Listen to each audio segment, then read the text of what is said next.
नमस्कार दोस्तों, एस्ट्रो मनन में आपका स्वागत है। मैं अशोक अग्रवाल। आज हमारी चर्चा का विषय है वो है केतु खाना नंबर 11। खाना नंबर 11 में जब होता है तो क्या शुभ और अशुभ परिणाम देता है, आज उसी पे चर्चा करेंगे। केतु खाना नंबर 11 खाना नंबर जो है लाल किताब के हिसाब से कुंभ राशि है वहाँ, क्योंकि यहाँ घरों की मान्यता है कि जो 11वां घर है वो पक्का घर होता है। तो ये कुंभ राशि है, शनि का घर है। यहाँ पे कोई ग्रह उच्च या नीच नहीं होता, क्योंकि शनि न्याय का देवता है। तो जो मजिस्ट्रेट होता है उसकी नज़र में कोई भी व्यक्ति उच्च या नीच नहीं होता, वो न्याय पे चलता है। इसलिए 11वीं राशि में कोई भी ग्रह उच्च या नीच नहीं होता। यहाँ पे बृहस्पति की पार्टिसिपेशन है, बृहस्पति का भी ये पक्का घर है या सिग्निफिकेटर है बृहस्पति जहाँ पे, क्योंकि शनि यहाँ पे बृहस्पति को हाजिर नाजिर मान के न्याय करने की कसम उठाता है। तो इस प्रकार केतु पे जो ज़्यादा प्रभाव रहता है यहाँ शनि और बृहस्पति का रहता है। शनि और बृहस्पति जैसे कुंडली में होते हैं, केतु का असर वैसा ही देखने में आता है।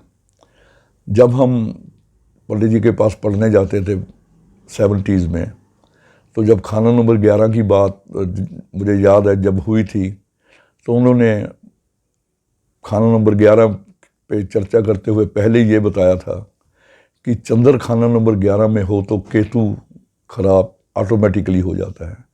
केतु खाना नंबर 11 में हो तो चंद्र ऑटोमेटिकली खराब हो जाता है कुंडली में। बृहस्पति खाना नंबर 11 में हो तो राहु खराब हो जाता है। राहु खाना नंबर 11 में हो तो बृहस्पति खराब हो जाता है। तो यानी कि ये खाना नंबर 11 की ये सिफ्त है कि इस घर में जब ये 4 ग्रह आते हैं तो वो खुद कैसे भी हों मगर ख़राब दूसरे को करते हैं। जैसे केतु खाना नंबर 11 में हो तो ये चंद्र को ऑटोमेटिकली ख़राब कर देता है। खैर चलो, ये तो पिछली बात हुई। तो मैं आज आपको 1942 की किताब जो पहले हम पढ़ते थे, फिर उसके बाद 1952 की कुछ अंश उसमें से भी आपको सुनाऊंगा, ताकि केतु खाना नंबर 11 की जो विद्यार्थी हैं उनको इसका अच्छा परिणाम मिले, वो इसको अच्छी तरह से समझ सकें। जो 1942 की किताब थी पंडित जी की, तीसरा एडिशन, उसमें पंडित जी ने लिखा जो केतु खाना नंबर 11 में है, ये स्याह और सफ़ेद पत्थर, यानी कि ये ऐसा पत्थर जो स्याह भी है सफ़ेद भी है। तो पत्थर शनि की आइटम है, 2 रंगा केतु का रंग है। तो इसलिए जो पत्थर होता है वो स्याह और सफ़ेद, यानी कि जैसे हकीक मिलते हैं बाज़ार में जो सफ़ेद और काले होते हैं, वो केतु की आइटम है। उसको हम उपाय में भी उपयोग कर सकते हैं। उसकी अंगूठी या कोई ब्रेसलेट वगैरह पहन सकते हैं अगर केतु अच्छा ना फल दे। और यहाँ पे लिखा है स्याह कुत्ता, यानी कि काला कुत्ता मददगार। और केतु को कायम रखना, यानी कि कुत्ते की सेवा करना या केतु को पालना, यहाँ पे बहुत शुभ लिखा गया है। तो उसमें पंडित जी ने जो 1942 की किताब थी, उसमें केतु का वर्णन 3-4 लाइनों में, शेर में या कविता में इतना बढ़िया किया है कि उससे केतु का करैक्टर ही समझ आ जाता है। वो कहते हैं केतु 11 गुना हो, धन दौलत हो उम्दा। अगर केतु खाना नंबर 11 में हो तो धन दौलत उम्दा होगी, पर खुद केतु शनि दोनों का फल होगा मंदा। मगर केतु और शनि, यानी कि शनि मकान और केतु औलाद, दोनों का फल इतना बढ़िया ना होगा। जायदाद ना उतनी होगी जितनी खुद बनावे। जायदाद उसे जो विरासत में मिलती है या अपने घर से मिलती है, वो इतनी चाहे शायद ना हो जितनी वो खुद बना लेता है। बुध अगर न तीजे बैठे केतु राज करावे। अगर केतु खाना नंबर 11 के समय अगर बुध खाना नंबर 3 में ना हो तो केतु है जब यहाँ पे राज करवा देता है।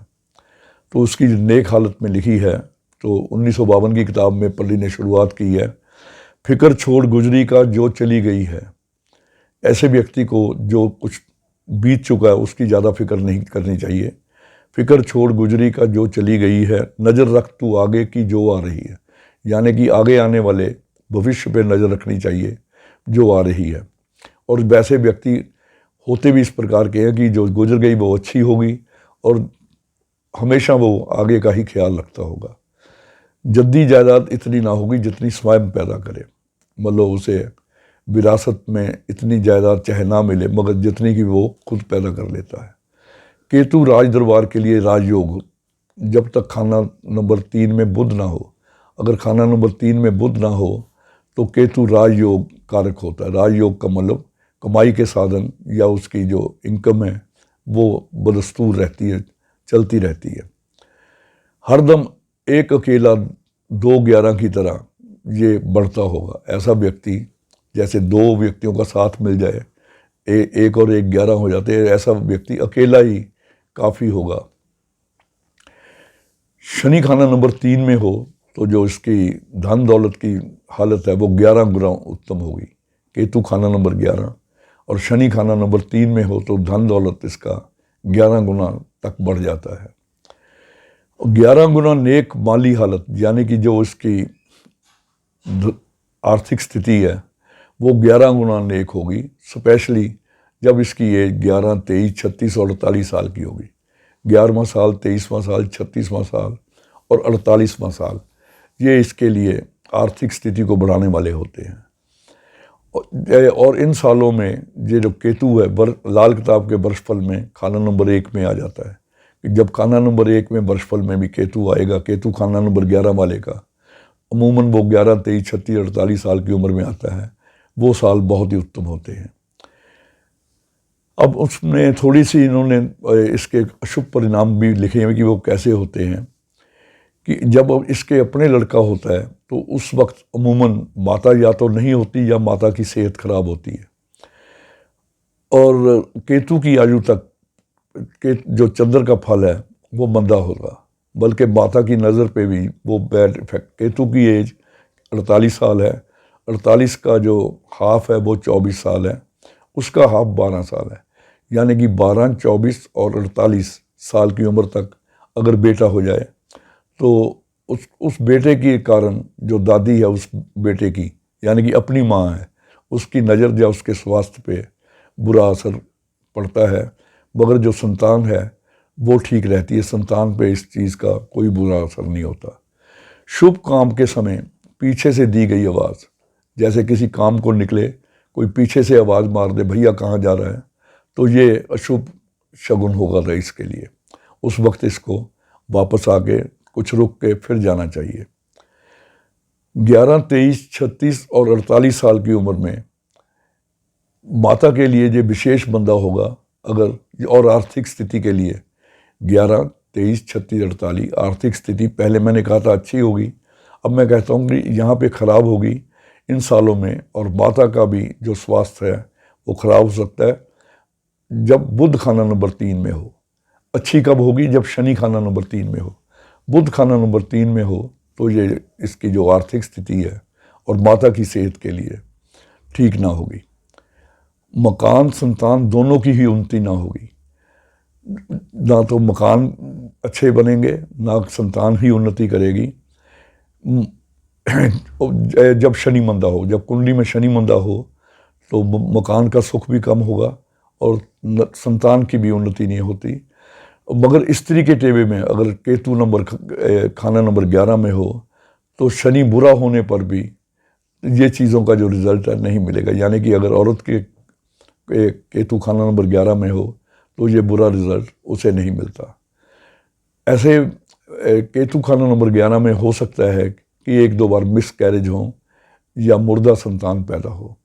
अगर मिस कैरेजेज होते हों या संतान ना बचती हो तो उसका उपाय यहाँ पे पंडित जी ने लिखा है कि शनि की सफ़ेद चीज़, यानी कि वो मूली वैसे तो राहु की आइटम है मगर राहु केतु शनि के एजेंट हैं, तो यहाँ मूली रात को सराने स्त्री के रख के सुबह मंदिर में देना 43 दिन, ये सहायक होगा। इससे स्त्री की सेहत भी ठीक रहेगी और अगले साल जब अगर मिस कैरेज होगा हो तो फिर लड़का होने की संभावना, यानी कि संतान होने की संभावना हो जाती है। ऐसे टेबे में जो पहली संतान है वो शायद ही जीवित बचे, यानी कि गर्भावस्था में या या पैदा होते ही नुकसान हो सकता है। मगर अगर जब गर्भवती हो स्त्री तो मूली उसके सराहने रख के अगर 43 डेज सवेरे मंदिर में दी जाए तो उससे स्त्री और संतान दोनों को कष्ट नहीं होता। जो पंडित ने इस यहाँ पे दोरंगा स्याह पत्थर कहा है, अगर केतु यहाँ पे ठीक काम ना कर रहा हो तो आप काले सफ़ेद रंग का हकीक भी उंगली में या ब्रेसलेट में आप पहन सकते हैं। उससे भी केतु, उसमें भी जो केतु है वो अच्छा फल देता है। और केतु खाना नंबर 11 में बृहस्पति की मदद भी आप ले सकते हैं, यानी कि अगर संतान का कष्ट हो तो कानों में सोना, यानी कि कानों में सोने की बाली पहन सकते हैं, या बाएं हाथ में या दाएं हाथ में सिर्फ सोने की अंगूठी, जो उसमें कोई नग वगैरह नहीं लगना चाहिए, प्योर सोने की अंगूठी पहने या कान में सोने की बाली पहने, तो उससे भी केतु खाना नंबर 11 है वो शुभ फल देने लग जाता है। तो आज बस इतना ही।